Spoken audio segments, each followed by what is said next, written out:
ఎవరైనా మాలాంటోళ్ళు అడిగితే తప్ప ఉపకులాల గురించి మందాకృష్ణ అసలు మీ ప్రస్తావనే తీసుకురావట్లేదు. ఏం దాగి ఉంది దీని వెనక? ఏమన్నా జరుగుతుంది అనుకుంటారా? మాకు వాస్తవానికి మీ వాటా కూడా మాదిగలు గుంజుకుపోయే ప్రయత్నం ఏమైనా జరుగుతుందా? అట్లా మీ వాటా కూడా మీ ఉపకులాల వాటా కూడా మాదిగల గుంజుకుంటారా? గుంజుకోలే కదా. ఇప్పుడు విశారద మహారాజు గారు ఉన్నారు, ఆయన ఏమన్నాడు? 1% అంటే ఆయన ఎవరు అడుగుతున్నాను. ఇప్పుడు ఆయన జ్ఞానుడు, మంచి బుద్ధి గల్లోడు, మరి 15,000 కిలోమీటర్లు పాదాలు చేసినోడు, మరి 57 కులాలు ఎంత అన్యాయమైనడు. మా మీటింగ్లకు మా ధర్నాలకు వచ్చిన ఆయన కదా, ఆయన మేము పిలుచుకున్నాం కదా, మా సాధక బాధలు చెప్పినాం కదా. మరి మా గురించి ఆ రోజు మరి ధర్నాల దగ్గర ఉపకులాలు చాలా అన్యాయమైనవి, వీళ్ళకి న్యాయం జరగాలంటే వాటా ఎక్కువ ఇవ్వాలని చెప్పినోడు ఈరోజు 1% ఎట్లా అడుగుతాడు? ఎవరు విశారద మహారాజు గారు అడుగుతున్నాను, ప్రశ్నిస్తుంది. ఎందుకంటే మీలాంటి వాళ్ళే అంటే మీరు తినాలని చెప్పేసి మీరు మాదిగలు తినాలి, మాదిగలు తినాలి, మాలలు తినాలంటే 57 కులాలు మీరు నష్టం చేయాలని ఆలోచన చేస్తున్నారు. మీరు మీ వల్ల మాకు న్యాయం జరుగుతట్లేదు. మీది మాటలకు మీటింగ్లలో స్టేజ్ల మీద రూబాబుతోటి అన్యాయం జరిగింది చెప్తుంది తప్ప న్యాయం జరిగే పరిస్థితి లేదు. ఇప్పుడు కనబడుతుంది కదా. ఇప్పుడు నువ్వు వాస్తవానికి న్యాయం ఫస్ట్ నుంచి ఫస్ట్ మాకు మీటింగ్లో వచ్చి చెప్పినప్పుడు ఏ విధంగానో రేపు మొన్న కూడా వీళ్ళకు చేయాలన్నప్పుడు చేస్తారు. వాస్తవానికి గాలి వినోద్ కుమార్ అన్న ఉన్నారు, వాళ్ళు వాస్తవం మాట్లాడి మొన్న మీటింగ్ ఏది బీఆర్కే భవన్కి వచ్చేసి ఉపకులాలకు 10% ఇవ్వాలి, చాలా మంచిగా మాట్లాడు. మీరు మాదిగలు డెవలప్ అయినారు, ఇక్కడ మాలలు డెవలప్ అయినారు. మనకన్నా కింద ఉన్న కులాలు 57 కులాలు మన తమ్ముళ్ళు అంటున్నాం కదా, 10% ఇస్తే మీకు ప్రాబ్లం ఏంది అడిగిన ఆయన. నాయకుడు అట్లుండాలి. అయినా అట్లా లేకుండా 2 సామాజిక వర్గాలను దాటుకొని మీ దగ్గరకు వచ్చేంత సినిమా ఉంటుందంటారా? అట్లా అంటే వీళ్ళ 2 సామాజిక వర్గాలు చాలా బలంగా కొట్లాడుతున్నాయి. అవును.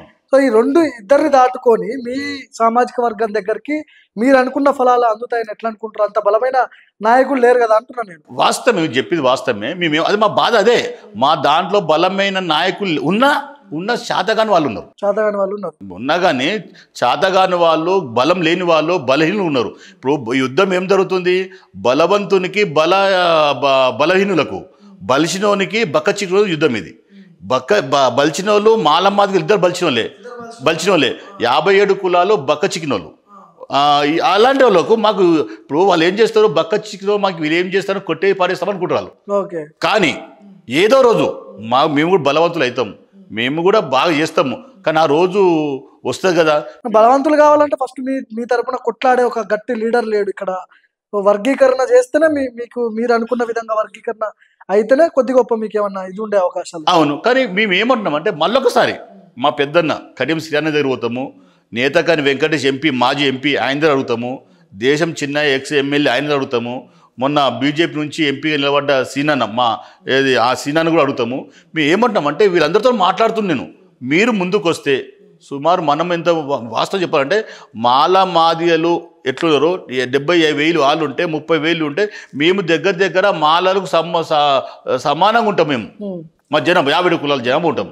కానీ వాళ్ళే కొట్లాడుకుంటా వీళ్ళు తక్కువ శాతం ఉన్నారని, వాళ్ళు ఎక్కువ శాతం ఉన్నారని చెప్తూ ఉంటే మరి న్యాయం చేయాలని చూస్తూ తప్ప వీళ్ళు న్యాయం చేయడానికి లేరు వీళ్ళు. ఇంకొకటి, ఇప్పుడు మొన్న మందకృష్ణ అన్న గారు మీటింగ్ పెట్టినప్పుడు ఈ బీసీలని మేధావులని వాళ్ళని పిలిచి మాట్లాడుతున్నారు. అక్కడ పోయింది ఎవరు? పృథ్వీరాజ్ అన్న పోయిండు, విఠలన్న పోయిండు, విమలక్క పోయింది, ఉద్యమాలు పనిచేసినామే.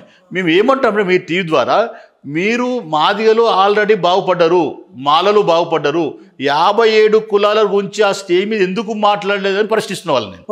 ఎందుకంటే మీరు విఘ్నులు కదా, మీరు మంచి పెద్ద చదువుకున్న వాళ్ళు కదా.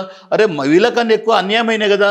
57 కులాలకు ఒక విమలకు బుడగజం గురించి మాట్లాడిందా? పృథ్వీరాజ్ అన్న ఒక మాస్టర్ గురించి మాట్లాడిందా? విఠలన్న ఒక మోచి గురించి మాట్లాడిందా? ఎవరి గురించి మాట్లాడారు వీళ్ళు? ఎవరి గురించి సపోర్ట్ చేస్తున్నారు? అంటే ఉన్నోనికి సపోర్ట్ చేస్తున్నారు. మాలాంటి వాళ్ళకు లేని వాళ్ళకు వచ్చి మీరు సపోర్ట్ చేస్తామని, మీకు అన్యాయం జరిగింది, మేము మాట్లాడతామని ఎందుకు మాట్లాడలేదని మీ ద్వారా తెలియజేస్తున్నాం వాళ్ళకి.